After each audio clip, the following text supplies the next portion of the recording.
Hey guys, this is Kirti. Welcome back to my channel. So friends, एक बार फिर से आ गई मैं आपके लिए वही अमेजिंग स्टोरी लेकर, जिसका नाम है खौफ और इसका टाइटल है तांडव। स्टार्टिंग होती है अपने प्रोजेक्ट के लिए मेंटल असैलम जा रहे उन दोस्तों की गाड़ी घने जंगल के बीच भयावह अंधकार में अचानक ही बंद हो गई। सूरज कहते हैं रुको, उतर कर चेक करता हूँ मैं। कुछ देर गाड़ी के इंजन को चेक कर सूरज ने कहा, गाइस इंजन में तो मुझे कोई प्रॉब्लम नजर नहीं आ रही है। अब तो दो ही रास्ते हैं, या तो इस गाड़ी को ढकेलते हुए आगे ले चलें या फिर इस गाड़ी को यहीं छोड़कर सामान उठाकर पैदल चलते हैं। यह सुनकर शुभम, कोमल, गौरव तीनों चिल्ला उठे। गौरव कहते हैं नहीं नहीं, हम किसी भी हालत में पैदल सामान लेकर नहीं जाने वाले। सूरज कहते हैं ओके, मैं अंकल को कॉल करने की कोशिश करता हूँ, उनसे रिक्वेस्ट करके देखता हूँ यदि वो कोई गाड़ी भेज सके तो। लो, कॉल करने की जरूरत ही नहीं हुई, कोई गाड़ी आ रही है। शुभम और सूरज फौरन सड़क के बीच में खड़े हो गए, अपना हाथ हिलाते हुए उस गाड़ी को रोकने के लिए और इशारा करने लगे। वो एक ब्लैक कलर की वैन थी जिसे कोई युवती ड्राइव कर रही थी। वैन की विंड स्क्रीन पर एक कॉर्नर पर ही एक बड़े से बाज के रेडियम स्टिकर चिपका हुआ था जो अंधेरे में चमक रहा था। सूरज कहते हैं प्लीज हमारी हेल्प कीजिए, हम यहाँ से पास ही मेंटल असैलम की तरफ जा रहे थे, पर अनफॉर्चुनेटली हमारी गाड़ी खराब हो गई। क्या प्लीज आप हमें लिफ्ट दे सकती हैं? रहस्यमय सी लग रही उस लड़की ने सिर्फ गर्दन हिलाकर उन्हें गाड़ी में बैठने के लिए इशारा किया और वहीं कुछ देर बाद आखिरकार वो मेंटल असैलम आ पहुँचे। मेंटल असैलम के चारों तरफ का वातावरण पूरी तरह से निस्तब्ध था और अंधकार में डूबा हुआ था। बस असैलम के गेट के बाहर लगे एक पुराने लैंप पोस्ट से हल्का सा प्रकाश गेट के आसपास फैला हुआ दिखता है। गेट बंद था और वहाँ कोई वॉचमैन वगैरह भी नजर नहीं आ रहा था। स्टूडेंट कुछ पल तो उस वातावरण के खौफ से स्टैचू बने हुए गेट को ताक रहे थे। फिर हिम्मत करके शुभम ने सूरज से कहा, यार काफी डरावनी जगह है ये, अब इसके अंदर जाने के लिए कैसे करें? यहाँ तो कोई दिख भी नहीं रहा है जिसे गेट खोलने के लिए हम कह सकें।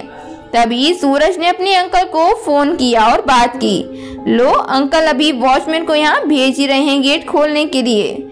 वॉचमैन आते हैं, आप लोग ही यहाँ 2 हफ्ते रहने वाले हैं ना, अंदर आ जाइए। सभी अंदर जाते हैं। गेट के अंदर कदम रखते ही असैलम के अंदर गूंजती हुई अजीब अजीब सी आवाजें और बीच में अचानक ही दिल दहला देने वाली चीख सुनकर सारे स्टूडेंट सूखे पत्तों की तरह थर थर कांपने लगते हैं। उनके दिल मारे डर के मानो दोगुनी रफ्तार से धड़कने लगे हों।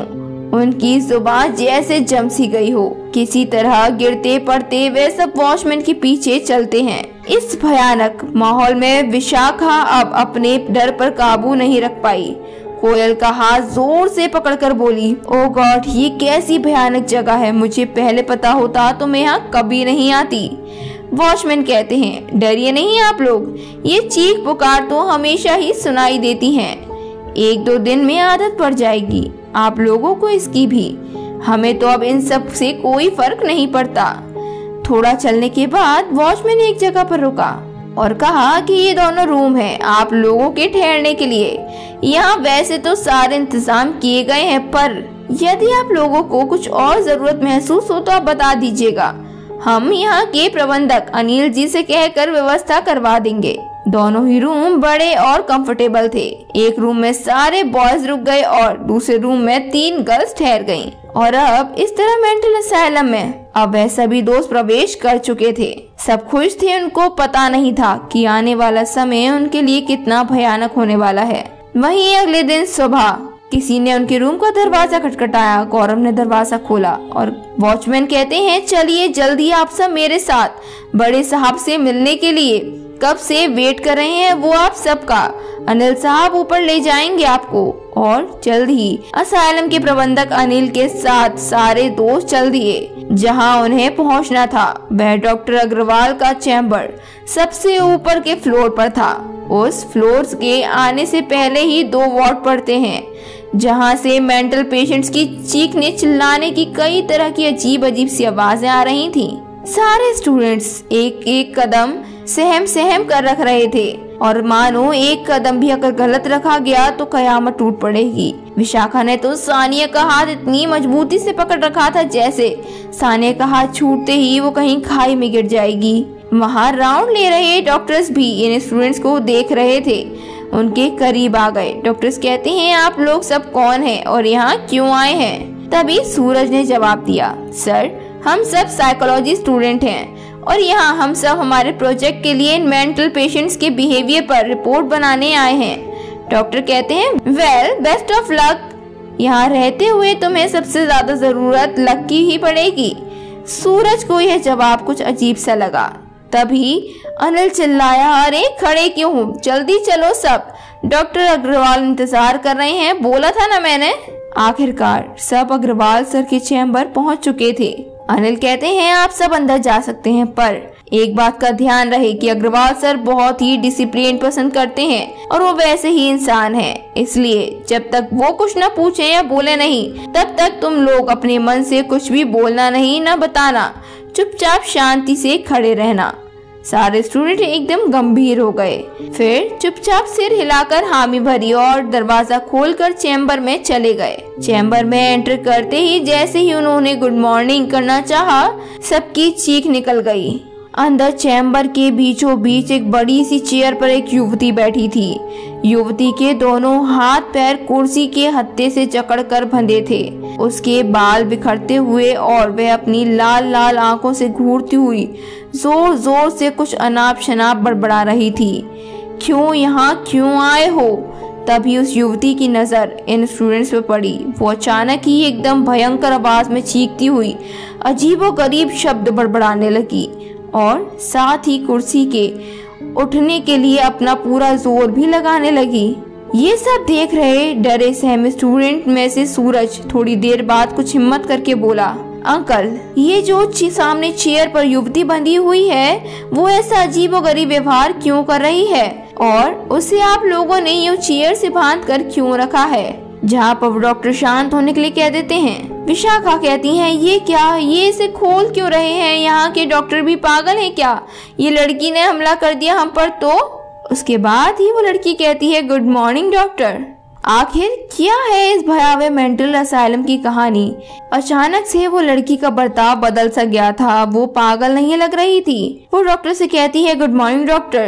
तभी वो भी कहते हैं, good morning Anjali, how are you? Normal लग रही है अंजलि फिर तुरंत वहाँ से जाने लगी। ओके डॉक्टर, अब मैं अपने रूम में जाकर रेस्ट करना चाहती हूँ, बड़ी ही थकान सी लग रही है मुझे। अंजलि अब एक सिस्टर के साथ अपने कमरे में जा चुकी थी। उसके जाते ही डॉक्टर सब स्टूडेंट से बात करने लगे जो कब से वहाँ खड़े ये सब देख रहे थे। वो कहते हैं, गुड मॉर्निंग एवरीबॉडी। इस तरह घबराओगे तो फिर अपनी स्टडी कैसे करोगे? मैं चाहता हूँ कि तुम अपने प्रोजेक्ट की शुरुआत इस असाइलम के सबसे क्रिटिकल केस से करो। सारे स्टूडेंट्स के चेहरे पर उत्सुकता के भाव तैरने लगे। वे अब बड़े ही ध्यान से डॉक्टर अग्रवाल की ओर देखने लगे। वो कहते हैं, मुझे इस असाइलम में काम करते हुए पूरे 27 साल हो चुके हैं। यहाँ हर प्रकार के पेशेंट्स आते हैं और हम हमेशा प्रयत्न करते हैं कि उन्हें समझ पाएं और ठीक भी कर पाएं। सूरज कहते हैं, पर अंकल ये जो सामने चेयर पर युवती बंधी थी उसे आप लोगों ने यूं चेयर से बांध कर क्यों रखा हुआ था? अनिल जी बताते हैं कि मैंने पहले ही बताया था ना कि ये बहुत ही क्रिटिकल केस है। अच्छी खासी पढ़ी लिखी और एक कंपनी में असिस्टेंट मैनेजर की जॉब कर रही थी अंजलि, पर शादी के 3 से 4 महीने बाद ही अचानक इसके बिहेवियर में चेंज आने लगे। घर के सामान तोड़ने फोड़ने लगती, जो भी सामने आता उस पर चीज फेंक कर मारने लगती। यहाँ तक कि इसने एक दिन अपने हस्बैंड को ही मारने की कोशिश की। बस इसके ससुराल वालों ने और मायके वालों ने इसे असाइलम में भेज दिया। तब से ही अंजलि यही ट्रीटमेंट करा रही है। चलो अब मुझे एक अर्जेंट काम से कहीं जाना है तो मैं रात को यहाँ आऊंगा। अभी अनिल आपको पूरे असाइलम का सफर करा देंगे। इस तरह से हेड डॉक्टर से मिलने के बाद स्टूडेंट नीचे बने वार्ड के सामने पहुंच गए। यहाँ से अब उन्हें अनिल के साथ पूरे असाइलम में चक्कर लगाना था। वो कहते हैं, हमारे असाइलम में टोटल 5 वार्ड हैं, 2 जेंट्स पेशेंट के लिए और 2 लेडीज पेशेंट्स के लिए, और एक वार्ड ऐसा जहां हम बेहद हिंसक और क्रूर पेशेंट्स को रखते हैं। अनिल उन्हें पूरा असाइलम का ब्यौरा दे रहे थे।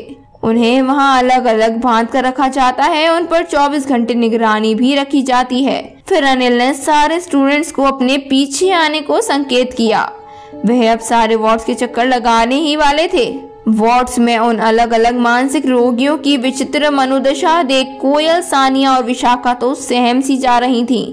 कुछ पेशेंट्स ने तो उन स्टूडेंट को देखते ही और अधिक चिल्लाने लगे, तो सब स्टूडेंट्स की डर की वजह से बिल्कुल बोलती बंद थी। अनिल कहते हैं, चलो आज के लिए इतना ही काफी है, अब तुम लोग अपने रूम में जाकर आराम कर सकते हो। अब मैं कल शाम को 5 बजे तुम्हें बुलाऊंगा। असाइलम में ब्रेक का समय हो गया था। कुछ देर बाद सब अपने रूम में पहुंचे और वहाँ कोई ठीक से खाना भी नहीं खा पाया। सबके दिमाग में असाइलम और वहाँ के पेशेंट्स ही घूम रहे थे, पर आखिर अपने विचारों में डूब गए ही वह सब गहरी नींद में सो गए। विशाखा भी नींद में डूबी थी कि अचानक उसे कुछ आवाज सुनाई दी, जैसे कोई दरवाजा खोलकर रूम के अंदर आ गया हो। विशाखा गड़बड़ाते हुए उठकर बैठ गई और फिर जोर से बोली, कौन है, सामने आओ। तभी कोयल की नींद भी खुल जाती है। कोयल कहती है, सो क्यों नहीं रही हो तुम? क्यों बेकार में शोर मचा रही हो, डिस्टर्ब कर रही हो? विशाखा कहती है, मुझे ऐसा लगा कि कोई हमारे रूम का दरवाजा खोलकर आया है, इसलिए मैं चौंक कर उठ गई। कोयल कहती है, कोई नहीं आया, सपना देख रही है तू, चल अब चुपचाप से सो जा। विशाखा, नींद ही नहीं तो आ रही है मुझे। कुछ देर बाद विशाखा कुछ सोचकर बेड से उतर पड़ी और धीरे से अपनी चप्पलें पहनकर रूम से बाहर निकली। विशाखा ने इधर उधर देखा, फिर तेज कदमों से वह असाइलम के वार्ड की तरफ जाकर रास्ते की ओर चल पड़ी। विशाखा जैसे ही वार्ड के नजदीक पहुंची, वह पेशेंट जोर जोर से इतने भयावह तरीके से चीख रहा था कि वार्ड की दूसरी ओर मौजूद सिस्टर भागती हुई वहां पहुंची और सिस्टर कहती है कि आप इस वक्त यहाँ क्या कर रही हैं? आपको तो अनिल जी ने शाम को आने के लिए कहा था ना। विशाखा वहां से जाते हुए चिल्लाते हुए कहती है, वो बस मैं। विशाखा अपनी बात पूरी ही नहीं कर पाती, पता नहीं क्यों। तेजी से पलटकर बाहर की ओर भाग निकली। हड़बड़ी में विशाखा बाहर जाने की बजाय असाइलम के अंदर के गलियारे की ओर मुड़ गई। उसे अपनी गलती का एहसास तो तब हुआ जब उसने अपने आप को एक कॉर्नर में बने एक रूम में सामने पाया। जरूर ये स्टाफ का ही रूम होगा। वो गेट नॉक करती हैं। विशाखा ने रूम के दरवाजे पर नॉक की और वो दरवाजा फौरन खुल गया। विशाखा ने रूम के अंदर झांक कर देखा तो उसे वहाँ कोई दिखाई नहीं दिया। बस अंदर से आवाज आई, कौन हो तुम? यहाँ क्या कर रही हो? फिर हताश हो विशाखा वापस दरवाजा बंद कर ही वाली थी कि तभी अंदर से उसे एक मधुर आवाज सुनाई दी और वो कहती है कि इतनी सुंदर लड़की, यहाँ कौन है ये? और वो कहती है, ये तो मुझे ही बुला रही है। यहाँ तो कोई भी नहीं है, ना सिस्टर ना वार्ड बॉय, तो मैं क्या करूँ?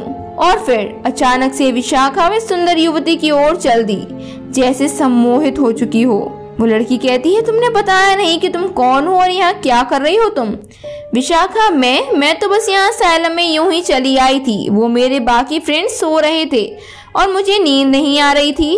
वो लड़की कहती है, ओह यही प्रॉब्लम तो मुझे भी है, मुझे भी नींद ही नहीं आती, इसलिए तो यहाँ असाइलम में चली आई। कितनी शांति और सुकून है ना यहाँ। आओ अब तुम भी यहीं मेरे साथ मेरे रूम में रहो, हम दोनों की ट्विनिंग काफी अच्छी जमेगी। विशाखा भौचक्की सी युवती को देखकर कि तभी किसी ने विशाखा के कंधे पर हाथ रखा। विशाखा चीखते हुए पलटी। नर्स होती है और कहती है कि आप यहाँ इस खाली कमरे में क्या कर रही हैं? इस तरह कहीं भी घूमना फिरना अलाउड नहीं है, ये बहुत ही खतरनाक हो सकता है आपके लिए। विशाखा कहती है, सॉरी, मैं तो अपने रूम में ही जा रही थी पर गलती से इधर चली आई। मैं वापस जाने वाली थी कि मैम ने मुझे बुला लिया और बातें करने लगी। वैसे ही मैम तो एकदम नॉर्मल सी लग रही हैं। इन्हें क्यों असाइलम में एडमिट किया हुआ है? नर्स कहती है, इस रूम में तो कोई भी नहीं है, आप कौन सी मैम की बात कर रही हैं? तभी विशाखा कहती है, क्या कह रही हैं आप? अभी आपके सामने ही तो आने वाली थी और अभी आपके आने से पहले मैं उन्हीं से तो बात कर रही थी, आप खुद ही देख लीजिए। ये कहते हुए विशाखा पलटकर बेड की ओर देखने लगी, पर ये क्या, बेड तो खाली पड़ा था और पूरे कमरे में सिवाय विशाखा और सिस्टर के कोई भी नहीं था। विशाखा जैसे मूर्ति सी बन गई हो और जम गई हो। उसकी पलकें तो हैरत के मारे झपक नहीं रही थी होठ जैसे सिल गए हों। वो कहती है, कहाँ गई वो? विशाखा ने जिस रहस्यमय युवती को देखा था वे कौन थी? वो इंसान थी या फिर असाइलम में छिपे हैं और कौन से रहस्य? इसकी आगे की कहानी जानने के लिए बने रहिए हमारे साथ। अगर अभी तक आपने हमारा चैनल सब्सक्राइब नहीं किया जरूर कीजिएगा और साथ ही अगर आपको ये स्टोरी अच्छी लग रही है तो लाइक करना ना भूलें। Thank you.